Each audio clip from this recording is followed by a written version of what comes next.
After something like hundreds of people recommended that I do something with JoJo stand users on this channel, I finally started reading JoJo's Bizarre Adventure. And I'm really enjoying it. It's super weird, but I love it. I read part 1, but then realized that stands aren't actually introduced until part 3, Stardust Crusaders, so I jumped ahead to that. And I'm not the best person to explain what they are, because I'm only 2 volumes into Stardust Crusaders, but basically for anyone that doesn't know, a stand is like a fighting spirit. So instead of having superpowers yourself, an intangible, superpowered being like something out of a glorious Elton John fever dream springs out of your back and goes to fight for you. But whenever it's injured, you're injured as well. It's a really cool concept, and I figure there was a lot of fun stuff that I could do with it, but the first thing that jumped to mind was taking other anime and manga heroes and redesigning them if they were stand users, and writing a little story about all of these different anime, manga stand users coming together and fighting and teaming up and all that kind of stuff. So that's this episode, and if people are excited to see me do more anime and manga stuff, hit the like button, because I also started reading Tokyo Ghoul recently, and I'm getting really into manga, despite growing up on American comics. Anyway, I've lost my train of thought a little bit, so let's just jump right into the story, shall we? A bounty was out for the head of a killer in Tokyo. Someone somehow had been killing people ranging from low-level crooks to powerful politicians. Some considered it righteous, divine punishment, as most of the dead were either blatant criminals or heavily rumored to be so. But the most baffling thing about the cases were how they seemed so close to coincidental accidents. But as more and more deaths occurred in shorter and shorter time spans, some people started recounting how they'd seen a young man near the scene, always carrying a notebook and often eating an apple. Though there were no ways to connect him to the crimes. Yet. And this is where our other players enter the tale. You see, to an average human, this all seems confusing and mysterious, but to a stand user, it was all very clear what was happening. A vigilante stand user was using their stand to kill criminals. Some in the stand user community were outraged that another stand user was getting themselves too much attention and risked outing their power set to the world.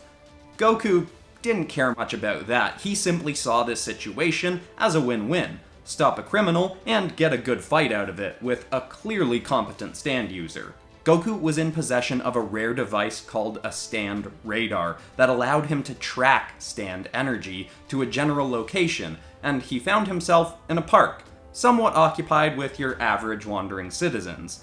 He was close to his target, so he figured he'd lure them out. As normal humans can't see stands, it was safe for him to let his own into the daylight. His stand, Golden Saiyan, leapt from his body and hovered behind Goku as a beacon to his foe. His stand was a glorious, bold, purple, and golden being who was quite muscular and intimidating as it was, but as Goku's foes would all inevitably see, this wasn't even his final form. And not a moment after revealing his stand, a massive metallic fist came careening across the park. Golden Saiyan sprung in front of his user and blocked the blow. The impact sent shockwaves across the park, and confused civilians fled as the initial brawl began.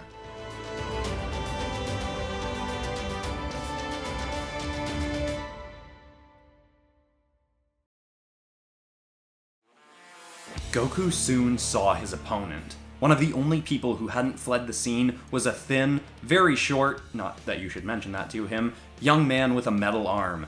"Steel Alchemist!" the boy yelled. "Fullmetal barrage!" The brooding stand fired a flurry of fists, battering Golden Saiyan, sending him soaring back towards Goku.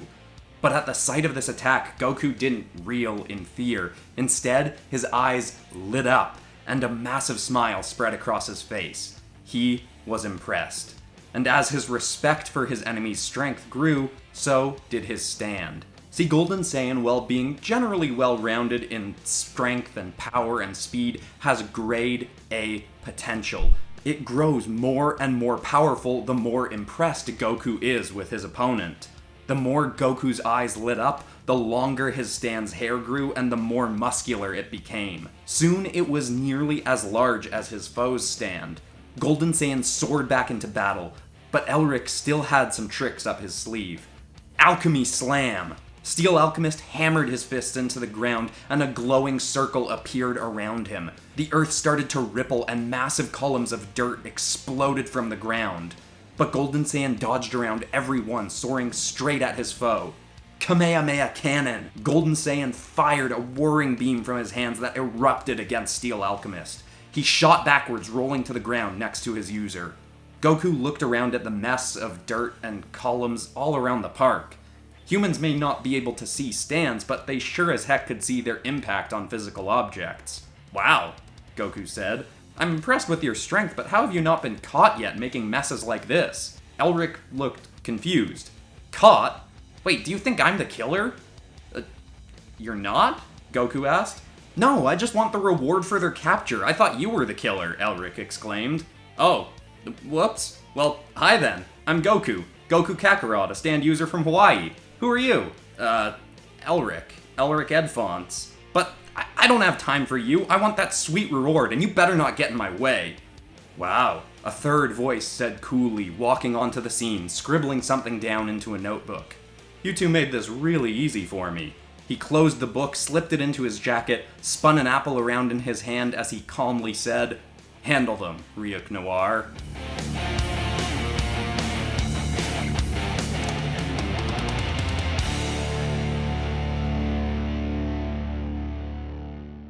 Just wanted to point out for all the hardcore JoJo fans that know, later in the series, Hirohiko Araki started naming the stands after popular rock musicians and rock songs and stuff like that. I tried thinking up some puns for the names, but I couldn't really come up with anything good, so if you've got better suggestions for pun names for these stands, leave them in the comments below. Oh, and also, make sure to subscribe and ring the bell if you're not subscribed. It always helps with subscriptions when I mention that in a video, but I feel like the way I bring it up is getting a bit tiresome, so here's the lazy way of me bringing it up. Anyway, let's get back to what everybody wants. The rest of the story and art. Let's go!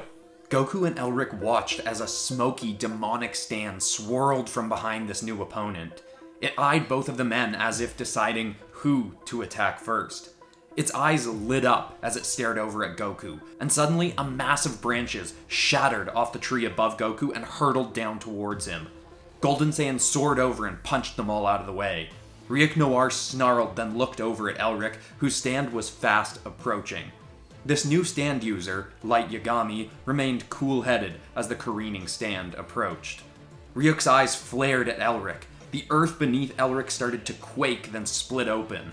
Steel Alchemist stopped his charge and sprung back to his user, just barely catching Elrich before he fell into the fresh hole in the earth. Light tried not to show it, but he was growing a little concerned. He'd never cast Ryuk Noir against another stand user, and was now concerned that he couldn't handle them. Normally, when he wrote down a name in his book, Ryuk Noir would have slain the person within 40 seconds. But that time was nearly up, and both his foes were still up and fighting. Both stands were quickly approaching again. Ryuk Noir was going to need to do more than just shoot some cursed glances. He sprung forth from Light's back and took his full, tall, gangly form. He raised two claws, and when the stands got close, he swooped under them, slashing both of them in the gut. Both Goku and Elrich lurched forward, feeling the same impact that their stands had. Ryuk Noir slashed both again, while they were still processing the initial impact. He got Golden Saiyan in the back and Steel Alchemist in the gap between his lower armor. He then grabbed both of them by the throat and lifted them into the air. He squeezed, and all the light of life seemed to be getting sucked from their bodies.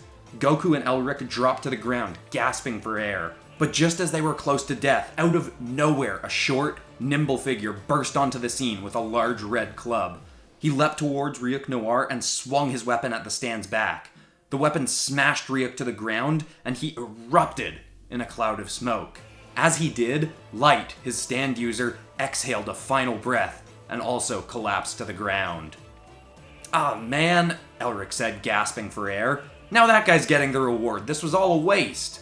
But the figure wasn't done. He began swinging at the other wounded stands, who barely managed to back off in time to assess the situation. This new fighter was not an ally or a stand user.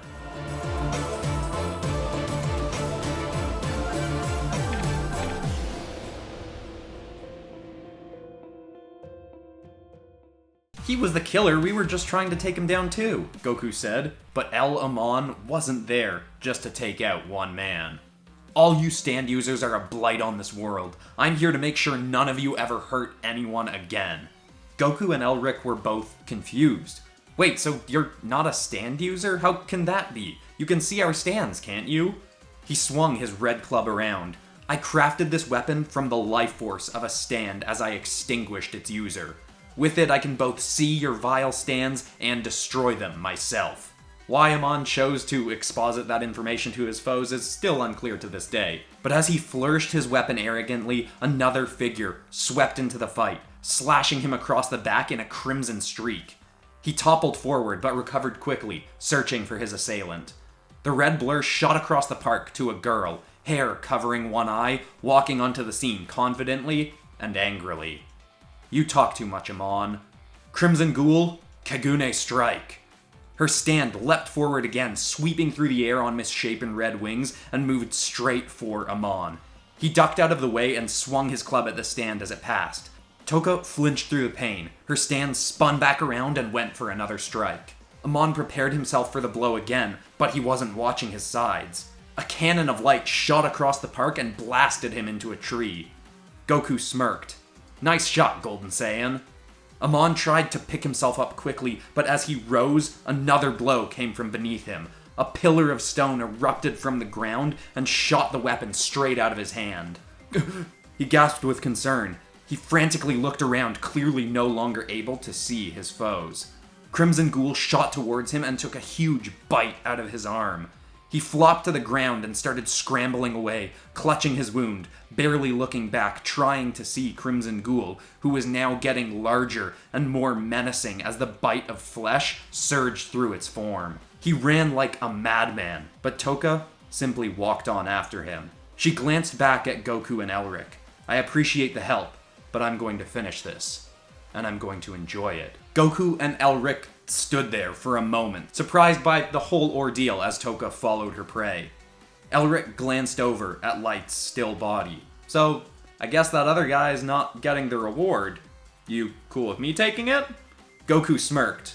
Tell you what, I'll fight you for it. And with that, the final battle of the day commenced, and since then, no one has heard from El Amon again.